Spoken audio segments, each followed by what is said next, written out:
Bonjour à tous, bienvenue à ce nouveau webinaire Esri Belux qui est consacré à la création d'applications web sans développer. Précédemment, je vous avais montré comment créer vos propres cartes web sur ArcGIS Online, c'est-à-dire comment ajouter du contenu directement sur ArcGIS Online, comment publier depuis votre ArcGIS Desktop vers ArcGIS Online. Et maintenant, on va plutôt se focaliser sur la prochaine étape, c'est-à-dire comment créer votre application web dans ArcGIS Online. Donc, n'hésitez surtout pas à revoir le premier épisode. Alors, je vais vous présenter rapidement la plateforme ArcGIS pour ensuite aller directement dans le vif du sujet avec la création d'applications web sur ArcGIS Online à partir de différentes cartes web. Donc, je vous montrerai les deux façons de réaliser ces applications, c'est-à-dire avec les modèles d'application Esri et puis avec WebApp Builder. Donc, comme toujours, je réaliserai également une petite démonstration. Donc surtout, n'hésitez pas à poser toutes vos questions dans la fenêtre de chat ci-dessous et je consacrerai une petite séance de questions-réponses à la fin de ce webinaire. Alors, qu'est-ce qu'ArcGIS Online? C'est en fait une solution hébergée sur le cloud Esri pour rendre l'information géographique accessible à tous, à tout moment et n'importe où. Il vous suffit en fait d'avoir une connexion Internet pour accéder à vos données, à vos cartes et à vos applications web sur ArcGIS Online. Sachez qu'il existe également le portail qui peut être déployé dans votre infrastructure. Donc l'avantage vraiment de cette plateforme ArcGIS, c'est qu'elle fait des liens et des ponts vers toutes les applications bureautiques d'ArcGIS, comme ArcMap et ArcGIS Pro. Mais vous pouvez également lire du contenu ArcGIS Online dans vos applications web. Donc ça va être le cas d'aujourd'hui. Et également dans toutes vos applications mobiles. Par exemple, les applications de terrain de type collector. Donc tout cet environnement, c'est un environnement collaboratif qui va vous permettre de collaborer avec les membres de votre organisation à travers le portail ou bien ArcGIS Online, et également, si vous le souhaitez, avec les citoyens. Alors, comment obtenir un ArcGIS Online? Vous avez la possibilité d'acheter des utilisateurs nommés, soit de niveau 1, soit de niveau 2. Quelle est la petite différence? C'est que le niveau 1 peut seulement visualiser les données, les cartes et les applications. Tandis que celui de niveau 2, il peut non seulement les visualiser, mais également les créer, les partager. Il a également plus de droits d'administrateur, on va dire, sur l'ArcGIS Online, par exemple. Donc, vous pouvez vraiment attribuer toutes ces permissions à chacun de vos utilisateurs sur votre ArcGIS Online. Alors, sachez que si vous disposez déjà d'une licence ArcGIS Desktop sous maintenance, elle vous donne droit à un nom d'utilisateur nommé de type niveau 2. Donc, si je prends un petit exemple, si vous avez actuellement 5 licences ArcGIS Desktop sous maintenance, vous aurez ainsi 5 noms d'utilisateurs avec 500 crédits qui y sont associés. Donc, pour toute question sur la maintenance ou l'achat d'un nouvel utilisateur, vous pouvez toujours nous contacter à info@esribelux.com. Alors, quel est le workflow pour la création d'une application web? Donc, durant le premier webinaire, je vous avais montré comment effectuer ces 3 premières étapes, c'est-à-dire que vous avez votre ressource SIG, que vous allez ajouter directement sur ArcGIS Online pour en faire une couche web, ou bien publier depuis votre ArcGIS Desktop vers ArcGIS Online, par exemple. Alors, ces différentes couches peuvent être intégrées ensuite dans une carte web ou dans une scène pour vos données plutôt 3D. Alors que ce soit pour les cartes 2D ou les scènes 3D, il existe plusieurs manières de créer vos applications web. Vous pouvez utiliser par exemple en premier les modèles Esri qui sont déjà présents dans ArcGIS Online. Ce sont des modèles qui proposent des applications toutes prêtes qui prennent à entrée vos cartes 2D ou 3D et qui sont réparties par thématique en fonction de si vous voulez visualiser les données, les éditer ou par exemple les comparer. Vous avez également la possibilité d'utiliser Webpack Builder. C'est ce que j'appelle un niveau un peu au-dessus dans la personnalisation, car vous choisirez ce que l'on appelle des widgets. Ce sont des outils. Vous allez voir, il y a beaucoup de widgets qui sont disponibles dans Webpack Builder et vous allez vraiment choisir et configurer les widgets qui correspondent à vos besoins. La dernière option est pour plutôt ceux qui savent et qui aiment développer. Ce ne sera pas l'objet de ce webinaire, mais sachez que vous avez accès aux différentes API pour développer votre propre application web.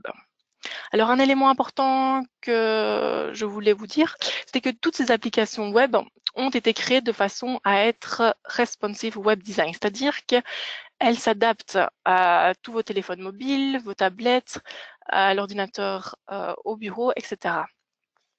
Et le message que je voulais vous faire passer, c'était que c'est libre à vous de choisir ce qui va le mieux correspondre à vos besoins.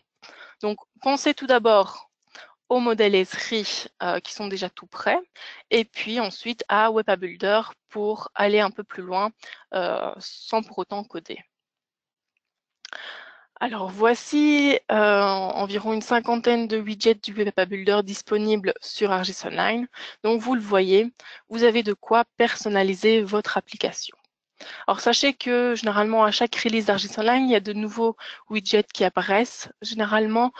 Donc si jamais une fonctionnalité n'est peut-être pas toujours disponible à l'heure actuelle, peut-être que dans le futur, elle sera intégrée sur ArcGIS Online. On croise les doigts. Alors, ces widgets, ils sont répartis en différentes familles. Vous avez les widgets plutôt de navigation, d'édition, plutôt les outils cartographiques et d'analyse. Puis pour tout ce qui concerne les scènes et les applications 3D, et également les widgets très importants pour le partage de vos applications.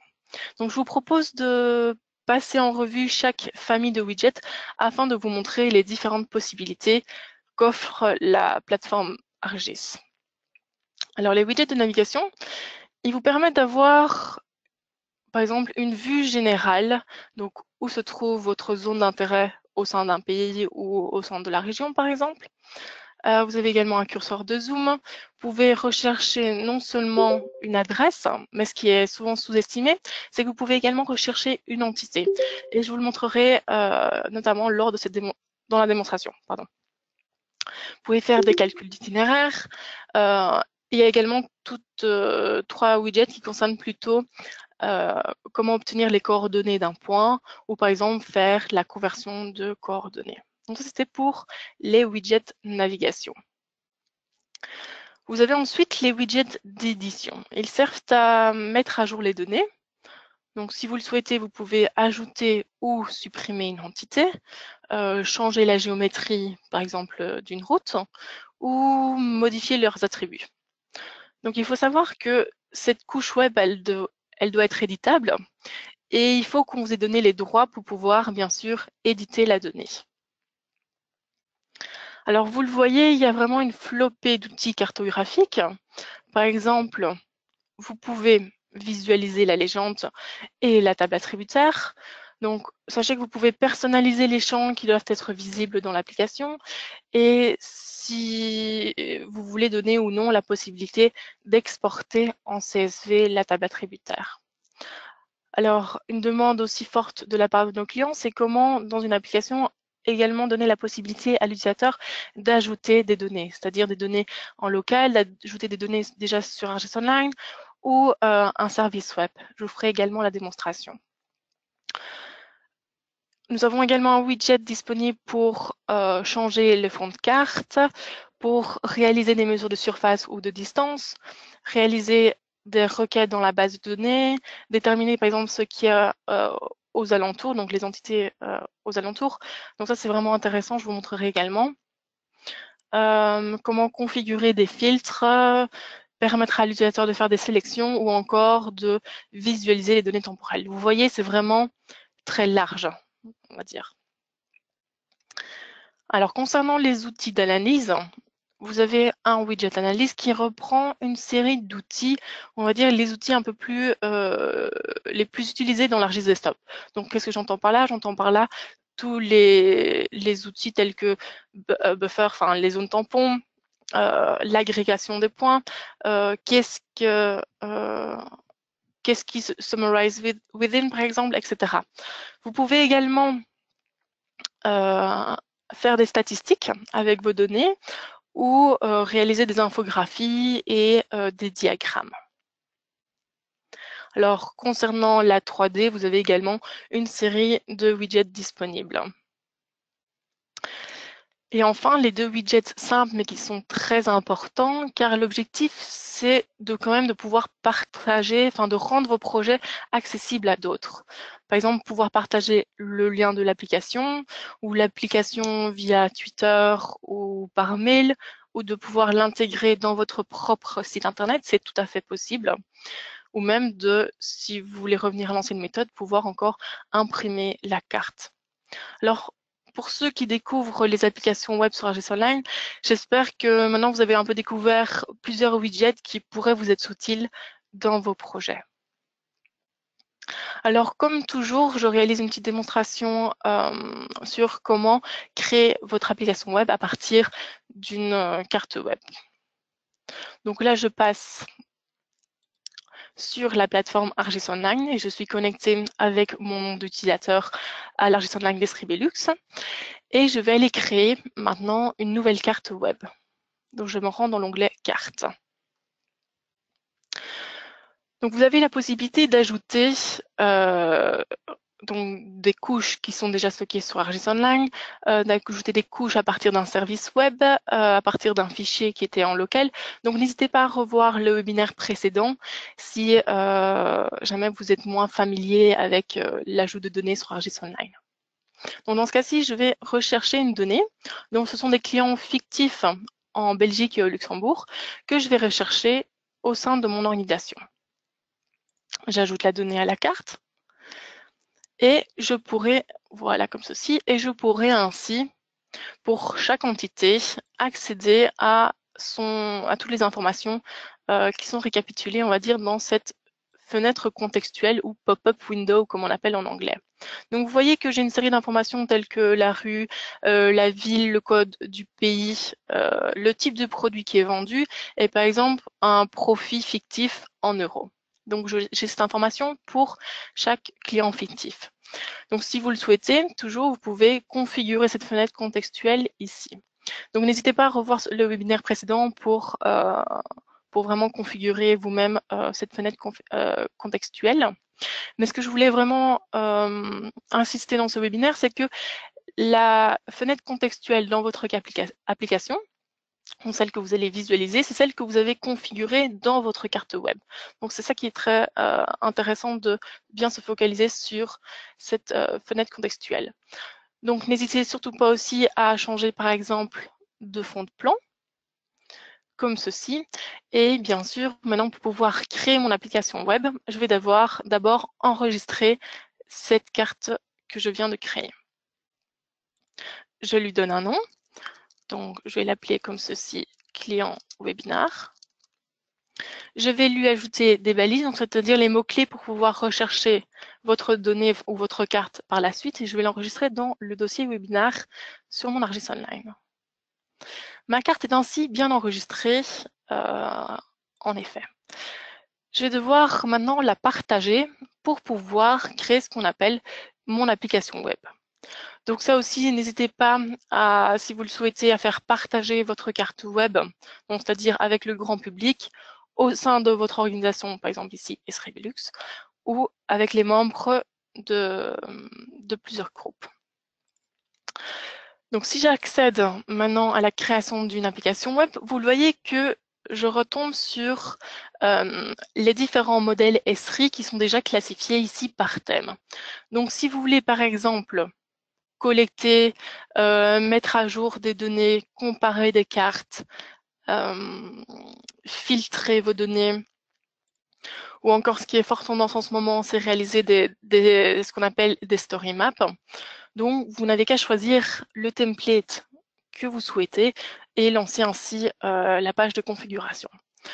Dans ce cas-ci, je ne sais pas ce que vous en pensez, mais je vous propose de faire une petite application donc toute simple et visualiser quelques statistiques, c'est-à-dire le nombre de clients dans mon application, la somme totale du profit et le minimum et le maximum. Donc ça, je peux toujours avoir, si je le souhaite, un aperçu du modèle sans problème. Donc si maintenant je crée mon application web, comme ceci, donc je lui donne de nouveau un titre, client webinar, je peux mettre web app pour l'application web, et je lance la page de configuration.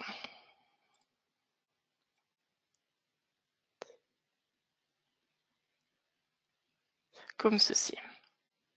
Donc vous allez le voir, en quelques clics, je vais pouvoir créer mon application web. Donc un instant que voilà, la carte web se charge. Donc qu'est-ce que je peux faire? Je peux lui donner par exemple un nouveau titre. Statistiques. Voilà. Je peux toujours, si je le souhaite par la suite, changer de carte web. Je peux changer également le thème, donc la couleur du template et faire un lien vers le logo de votre entreprise. Et puis non, ce qui permet un peu plus de configuration, c'est cette section-ci où je vais choisir la couche sur laquelle je vais effectuer des statistiques, dans ce cas-ci mes clients. Et j'ai la possibilité, si je le souhaite, de réaliser un filtre. Par exemple, je vais filtrer sur les clients par pays. Donc, je sélectionne le champ dans ma table qui concerne les pays. Pour le champ total, je vais calculer le profit en euros. Je vais également calculer le profit minimum et maximum pour mes clients, comme ceci. Et donc, si j'enregistre l'application, il va enregistrer tous les paramètres que j'ai créés précédemment et je pourrai visualiser le résultat. J'ai ainsi, par exemple, 254 clients qui me donnent un profit de 150 000 euros.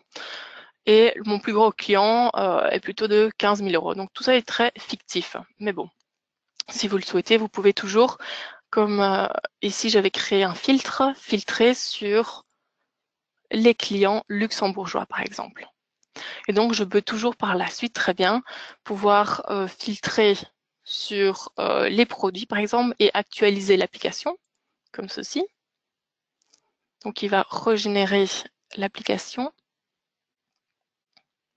Et j'aurai maintenant la possibilité de filtrer sur seulement le produit E par exemple ou autre. Vous voyez? Donc c'est vraiment assez simple. Et c'est pour ça que c'est chouette avec RGSonline, c'est que vous pouvez facilement créer vos applications sans aucun besoin de pouvoir coder.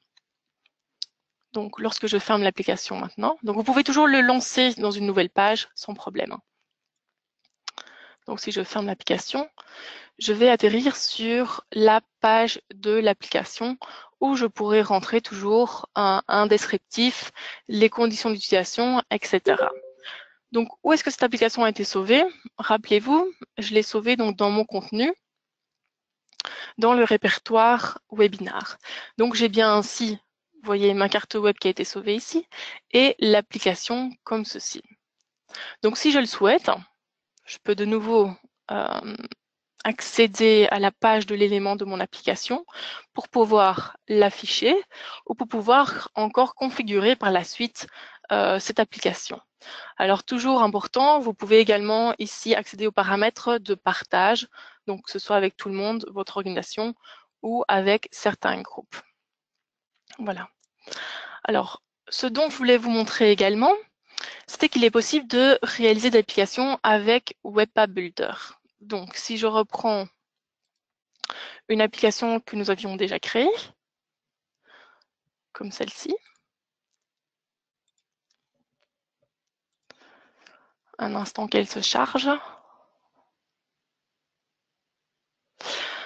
Vous allez voir que je retrouve différents widgets qui ont déjà été configurés. Donc, par exemple, tout simplement, j'affiche les légendes. Je veux, si je le souhaite, pouvoir éditer mes données. Donc, sans problème, je pourrais ajouter un nouveau client et lui attribuer toute une série d'attributs. Également, si je le souhaite, je peux sélectionner un client actuel et changer ses attributs ou mettre à jour la géométrie, c'est-à-dire par exemple le déplacer ou autre. Voilà. Alors, un autre widget qui est fort utile, hein, c'est le widget aux alentours. Donc, on va rechercher par exemple quels sont les clients qui se trouvent aux alentours d'un point. Donc, si je le souhaite, je peux rentrer une adresse ou encore plus facile, je peux me localiser par exemple sur la carte très facilement et je peux déterminer, ben voilà, si je suis dans la région de Namur, j'ai 2 clients potentiels qui se trouvent à 3,5 km et je peux accéder à la fiche d'information de ce client en question, et également savoir comment m'y rendre par exemple. Donc il va me créer alors un itinéraire. Donc on attend une petite minute. Voilà, comme ceci. Alors, un autre élément, donc ça aussi, n'hésitez pas, hein, vous pouvez facilement changer le rayon pour votre buffer. Concernant maintenant les widgets un peu plus infographie. Donc, si je retourne à l'étendue par défaut, pour me focaliser sur la Belgique et le Luxembourg, on voit bien qu'ici, j'essaie de réaliser une infographie sur le nombre de clients par produit. On a vraiment une prédominance des produits B et C avec leur pourcentage et leur légende. Et je peux, si je le souhaite, sans problème, désactiver la légende et afficher les étiquettes. Pardon, excusez-moi. Un autre type d'infographie, mais là vous avez vraiment presque une dizaine d'infographies possibles, donc mon objectif c'est juste de vous en montrer par exemple 2. Vous pouvez faire ce qu'on appelle un peu plus comme des jauges, c'est-à-dire que vous avez un objectif de 200 000 € de profit. Et voilà, pour l'instant, on a atteint les 75%, on va dire. Un widget qui est fort utilisé par nos clients, c'est le widget filtre. Et donc, je voulais également vous le montrer. Donc, si je le souhaite, je peux filtrer, par exemple, sur un produit, comme ceci, ou sur un autre. Et je peux également filtrer, par exemple, sur un pays, au Luxembourg, et appliquer les 2 filtres pour voir le résultat. Donc si maintenant je désactive les filtres, je vais lancer également l'autre widget plutôt statistique. Vous allez le voir, vous allez le reconnaître, c'est celui que nous avions configuré juste auparavant avec les modèles Esri. Donc ici, j'ai de nouveau un nombre de clients 254, etc. Et j'ai la possibilité de nouveau de filtrer sur un produit en particulier. Je peux encore accéder à d'autres widgets si je le souhaite. Par exemple, ajouter des données. Donc, souvent, c'est une demande de nos clients de pouvoir ajouter des données donc, depuis Argis Online, depuis l'organisation, ou bien également depuis un URL, donc c'est-à-dire un service web, ou un fichier CSV, etc., ou un fichier qui était stocké en local. Donc, sinon, ce cas-ci, je vais vous faire la petite démonstration avec l'URL d'un service Argis. Donc, si je repars par exemple sur l'ALIA inondation, donc si je me rends ici sur le géoportail de la Wallonie, un grand nombre d'entre vous connaissent déjà ce géoportail. Et donc, si vous allez dans la section catalogue des données et des services, vous pourrez rechercher vos données. Donc, par exemple, ici, j'ai choisi l'ALIA inondation. Si j'accède maintenant à la section accès, on verrait que j'ai à ma disposition des services web donc de type Argis ou de type WMS. Si je copie-colle l'URL, je vais pouvoir l'intégrer, si je le souhaite, dans mon application comme ceci. Donc c'est bien un service Argis. Et je vais pouvoir l'ajouter comme ceci dans mon application. Donc maintenant si je zoome, l'ALIA inondation va bien apparaître comme ceci. Alors, également, si vous le souhaitez, vous pouvez partager l'application. Donc, vous détenez le lien de l'application et n'hésitez pas également à accéder aux options. C'est-à-dire que si vous le souhaitez, vous pouvez très bien interroger une entité et faire que directement l'application zoom dessus. Donc ça, n'hésitez pas à choisir des options de partage de l'application. Également, il n'a jamais été aussi facile d'intégrer une application web dans un site. Vous avez simplement à copier cet iframe ici. Donc, si j'accède aux options d'incorporation, vous verrez que je peux faire une application de type plutôt petite, moyen ou grande. Dans ce cas-ci, si je prends grande, je voudrais vous montrer que nous avions créé une page HTML. Donc, je vais la lancer comme ceci, spécialement pour ce webinaire en français et en néerlandais. Et je voudrais intégrer mon application ci-dessous. Donc, qu'est-ce que je vais faire? Je vais alors éditer la page, donc comme ceci. Et je vais aller retrouver l'endroit où est-ce que je vais placer l'iframe, donc le code pour pouvoir insérer mon application. Donc, si je repars sur mon application, je vais aller copier ceci, CTRL-C, et je vais aller l'intégrer comme ceci et enregistrer ce fichier. Donc maintenant, si je relance l'application, pas l'application, si je relance la page, qu'est-ce que cela va me faire? Cela va intégrer la fameuse application dans notre site internet, par exemple. Vous voyez? Et vous pourrez ainsi, sans aucun problème, jouer avec les différents widgets. Donc, vous aurez bien une application dynamique sur votre site. Voilà. Alors, un dernier petit widget que je voulais vous montrer. Il touche plutôt à la recherche. Donc, comme je vous ai dit, vous pouvez rechercher une entité, une adresse, mais vous pouvez également rechercher une entité. Donc, si je me focalise maintenant sur la région de Bruxelles, vous avez ici différents districts de police qui sont affichés. Et par exemple, j'ai entendu parler qu'il y a un certain district qui s'appelle Orange. J'essaye de le repérer. Et donc, je vais faire une recherche maintenant sur l'entité des districts de police. Donc, si je tape par exemple dans la recherche tout simplement Orange, vous allez voir qu'il va essayer de rechercher l'adresse qui porte le nom Orange, mais aussi également, il va faire une recherche au sein d'une couche quartier de police. Et donc, il a bien trouvé un quartier de police qui s'appelle Prince d'Orange, comme ceci. Donc ça, n'hésitez pas à exploiter cette fonctionnalité de recherche d'une entité dans votre application. Alors maintenant, c'est très bien, je vous ai montré l'application, mais vous allez me dire, vous voudriez voir l'envers du décor. Donc, par exemple, si vous allez voir une pièce de théâtre, vous voulez voir qu'est-ce qui se passe derrière. Ben là, on va faire la même chose aujourd'hui. Je vais vous montrer donc, dans mon contenu que je peux repartir de ma carte web que j'avais créée comme ceci. Et je vais maintenant créer une application web, non pas en utilisant un modèle, mais en utilisant Web App Builder cette fois-ci. Donc, de nouveau, avec ArcGIS, vous avez toujours plusieurs chemins pour accéder à la chose que vous souhaitez faire.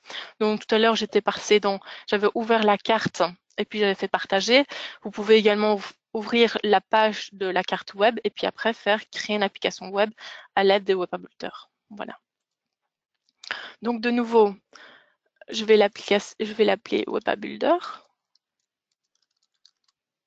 Comme ceci. Je peux lui redonner des balises et autres.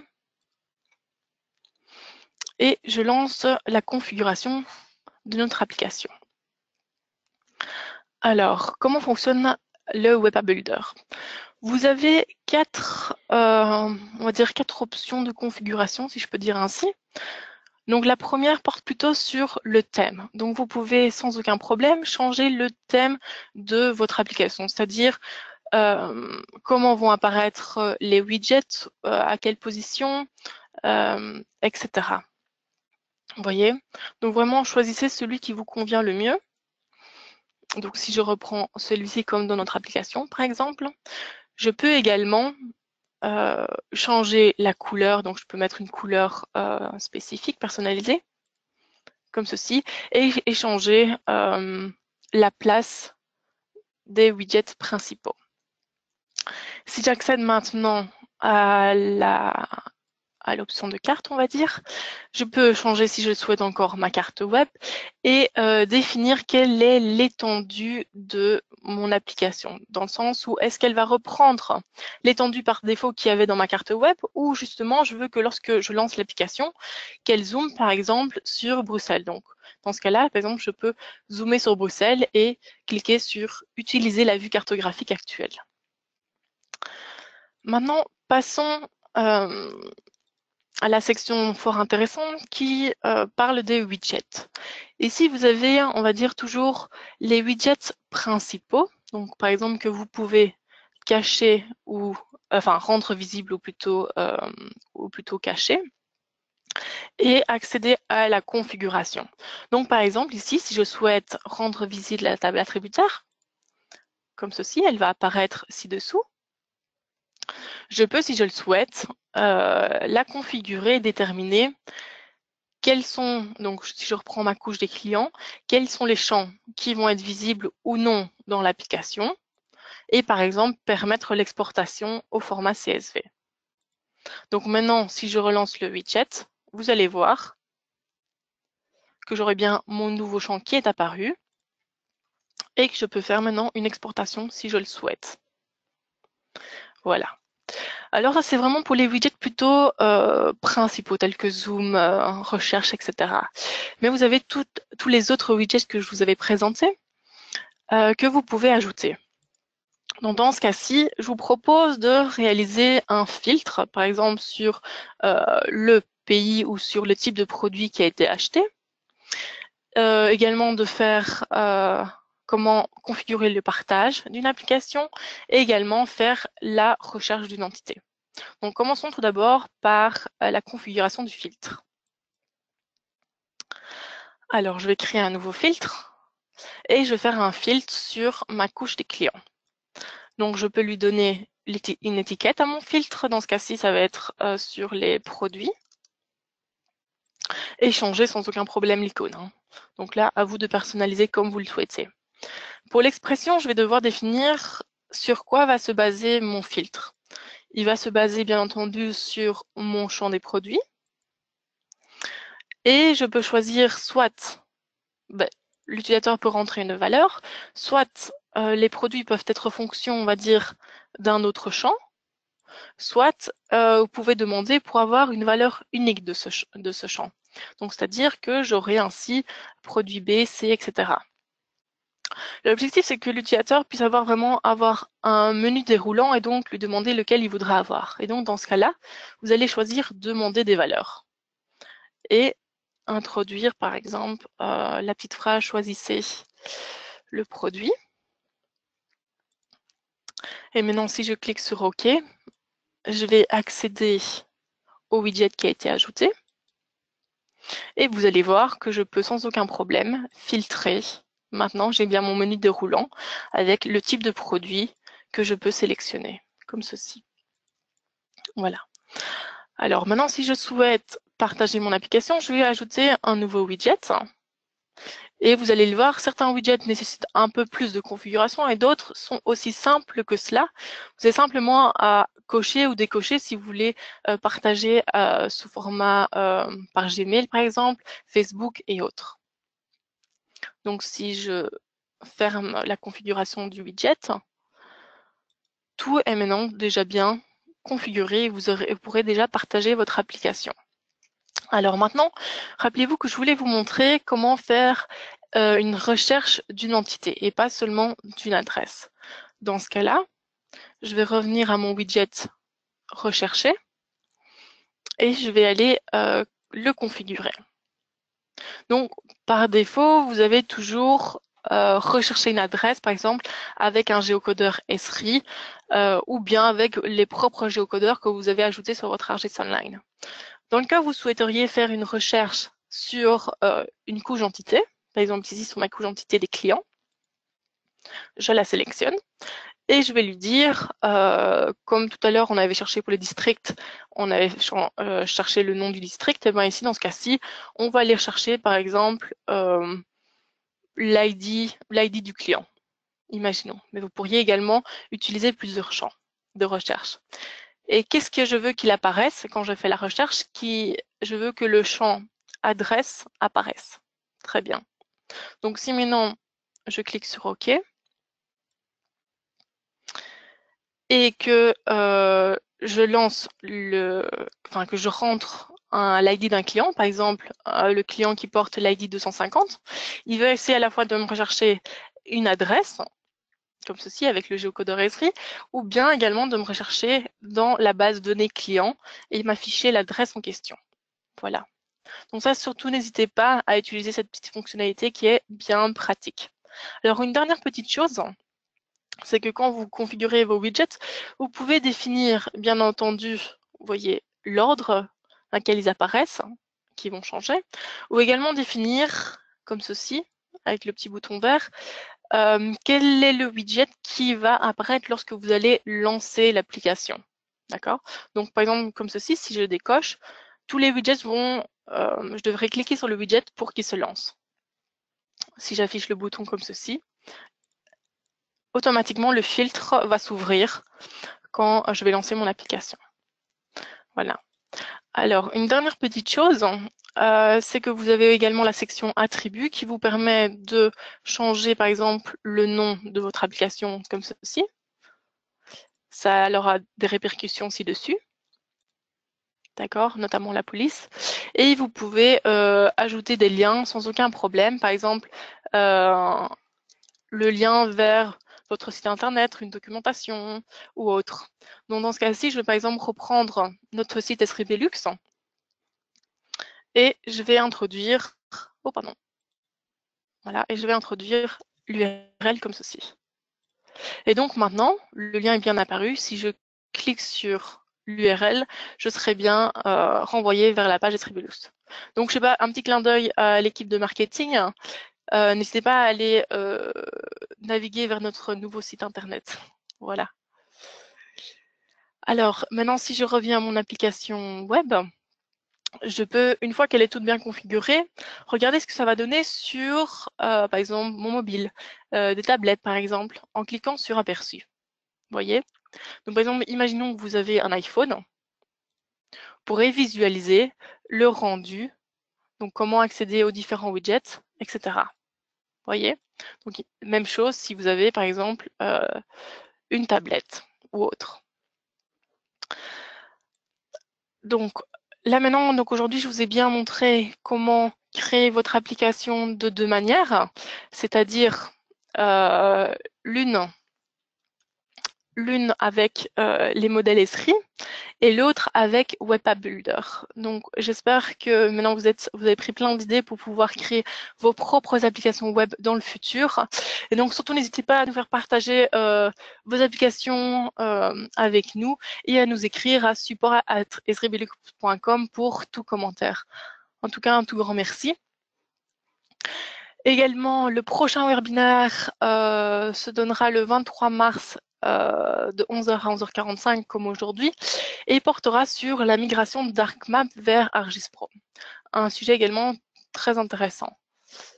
Donc un tout grand merci pour nous avoir suivis et n'hésitez pas maintenant à nous poser toutes vos questions dans la fenêtre de chat et j'y répondrai en direct.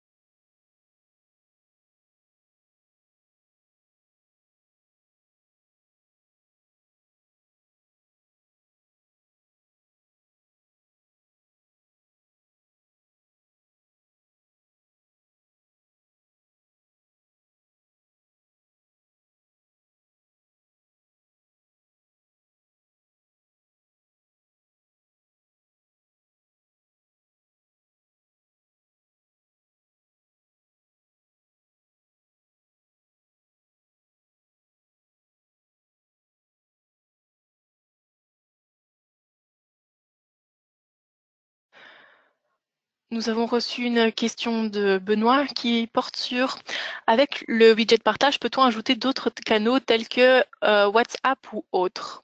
Donc avec le widget, il est déjà tout préconfiguré. Vous pouvez le partager par email Twitter et autres, mais WhatsApp n'est pas encore intégré malheureusement.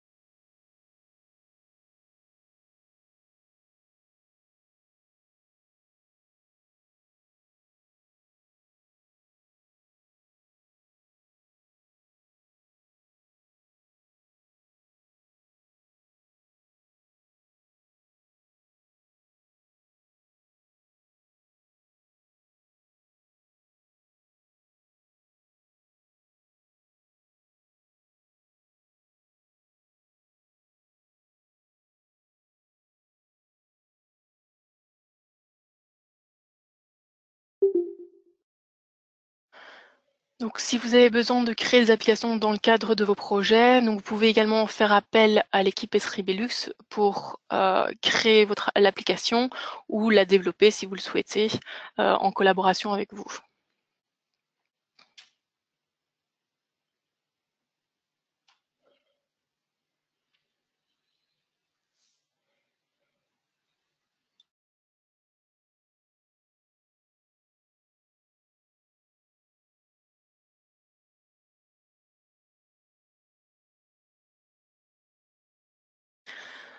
N'hésitez pas à nous faire part de vos questions.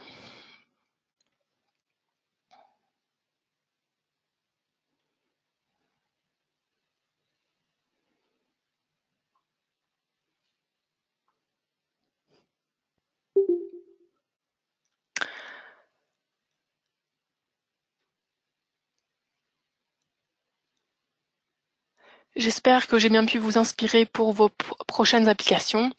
On se reverra dans quelques semaines pour le prochain webinaire. Je vous souhaite d'ores et déjà une très bonne journée à tous. Merci pour l'avoir suivi. Au revoir.